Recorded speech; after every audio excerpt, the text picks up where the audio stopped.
पाकिस्तान के मैच में जो जीत मिली है, इसके बाद IITN बाबा को ज़बरदस्त ट्रोल किया जा रहा है। जी हाँ, बिल्कुल ट्रोल करनी चाहिए, क्योंकि उन्होंने जो इससे पहले भविष्यवाणी की थी वो बिल्कुल गलत थी। उन्होंने ये कही थी कि भारतीय टीम के जितने भी खिलाड़ी हैं वो भगवान के प्रति आभार नहीं जताते, इसलिए इस बार उनकी हार निश्चित है, तो बता सकते हैं। लेकिन इस तरह की भविष्यवाणी करना बिल्कुल गलत है।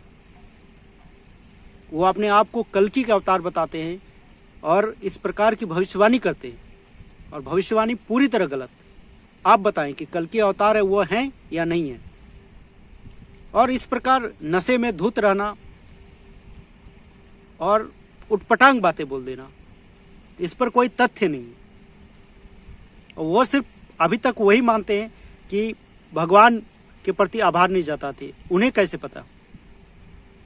आप सब जानते हैं विराट कोहली प्रेमानंद महाराज के कितने बड़े भक्त हैं, अध्यात्म से किस प्रकार जुड़े हुए हैं, किस प्रकार उनकी दिनचर्या है।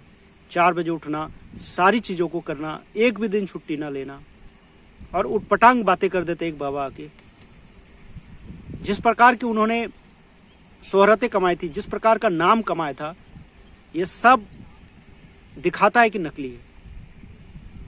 और सर्वप्रथम ये होना चाहिए, अगर वह संत है तो देश के प्रति कम से कम प्रेम होनी चाहिए, और इस प्रकार की झूठी भविष्यवाणी नहीं करनी चाहिए थी।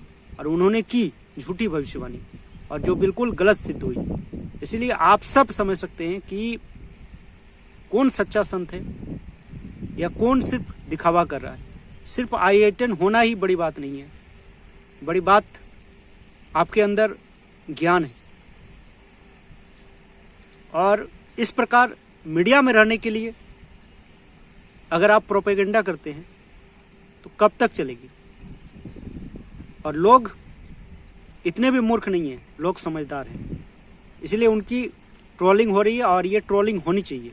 और इस प्रकार के सामाजिक तत्वों को कभी बढ़ावा नहीं देनी चाहिए। मैं बार बार कहता हूं कि कुंभ की जो सच्चाई है वो लोगों तक नहीं आ पाती है, सिर्फ झूठ आता है। इस बार भी वही हुआ, झूठ आया, लेकिन झूठ की एक सीमा होती है, और अब पर्दाफाश हो चुका है। और अब ऐसे लोगों से आप सब बचें